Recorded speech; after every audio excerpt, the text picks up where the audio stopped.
Right, I've planted 3, 6, 9, 12, 15 tweed, don't know if you can see it or not, but got a makeshift insect netting.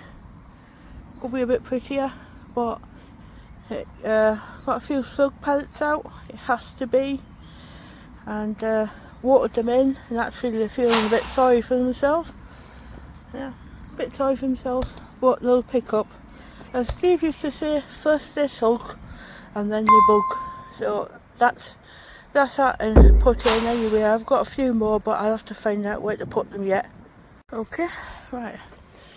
These are the peas that I planted earlier on this year, and what I do is I cover them over with fleece, and this is what they look like. So as you can see, I'll zoom in as fast as close as I can.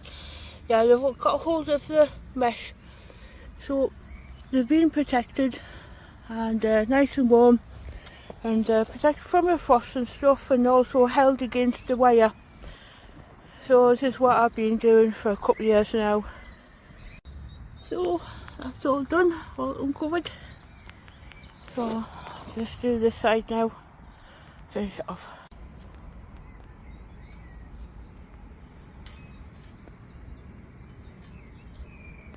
Okay, that's them done. I'm covered. This is a different variety, and that's uncovered as well. So they've managed to get through all the cold and all the cold wind. So I'm pretty chuffed about that. Yeah. Alright, I've just brought a few things out of the greenhouse. Like for instance, this cabbage here, for instance, is hearting up. So luckily the weather's now turned for the better. So there's nothing like the present. You get this lot in and then cover a lot over. One small note when you're planting out stuff is that try not to plant out in the heat of the day. Try to do it early morning, or better still late at night, and give them a good drink and let them rest. It'll help them. But yeah, well, time is finite, so out they go. It's not as if we're in mid-30s or 40s, so for a change. But in they go anyway. So I did have this bed covered in membrane, but unfortunately because the plants are so big, I can't get them in the holes. So I've decided I'm going to take the membrane up this year and see if we can combat the weeds. I don't think we'll have that much trouble anyway, but it's good anyway, because you'll be able to see, well, the slugs have got nowhere to hide, have they? So I'm going to get the, well, I've got cabbage here, and I've got broccoli over there, and I've got kale there. And that's not the end of it all. Who planted all this? Okay, right. Yeah, I was going to put four abreast, but because this is broccoli, it needs a little bit more room. And if I want a good return, I'm going to have to be a bit more patient. And instead of being so impatient. And anyway, 3, 6, 9, 12, 15 broccoli plants. So now I've got that done, I'll get them watered in, get some slug pellets on it, and then somehow get a net over that.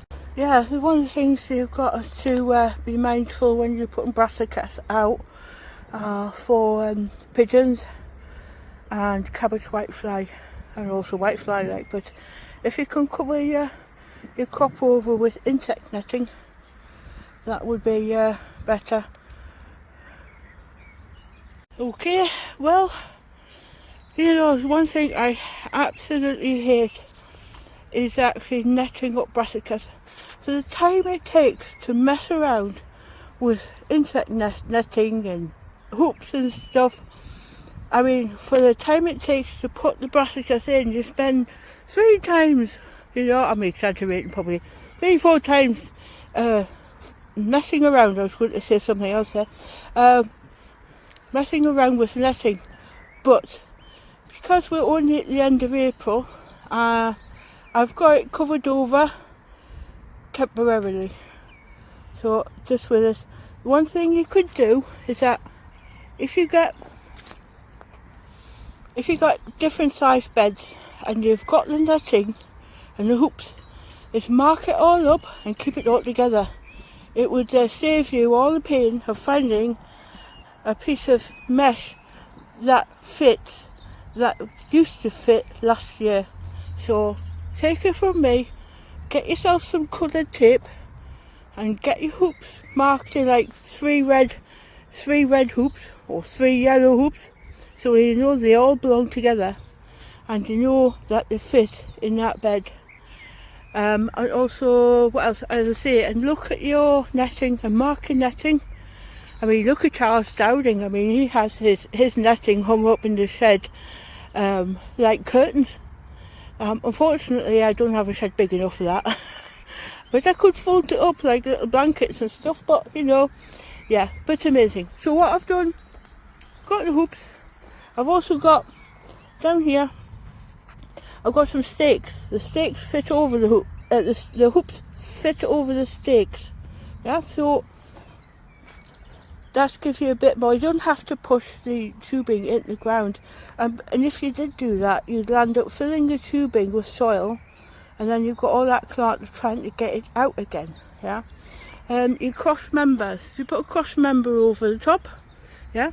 Over the length of your hoops, it keeps everything more rigid. If you're going to use a cane like me, if you just, I'll show you. I don't know if I can show you. There. It's a cane topper, so it stops it from piercing through the netting. Yeah. And also I've got a few friends here. I've got a few bulldogs. When I've see the netting didn't quite fit, but for the interim it's all right. You know. And yeah, that's that done. So I've got the Swedes in and I've got the broccoli in. So I've got cabbages yet, so, and kale. So I'm gonna have to find a home for all that. So what I've got here is my homegrown kale, and this is golden acre. I'll bring out a little bit, and it's trying to heart up. So who go buy cookies are going to go in today. Okay, so I've got this bed done. I've got it covered over provisionally. This is not to be all and all right, but it keeps the pigeons off and the image of them anyway. So I've got Savoy cabbages here, cabbage golden acre here, kale, red cabbage. I have to put my glasses on for this one.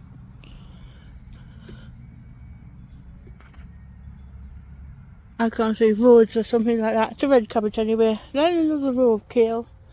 Then some more golden acre and a row of kale.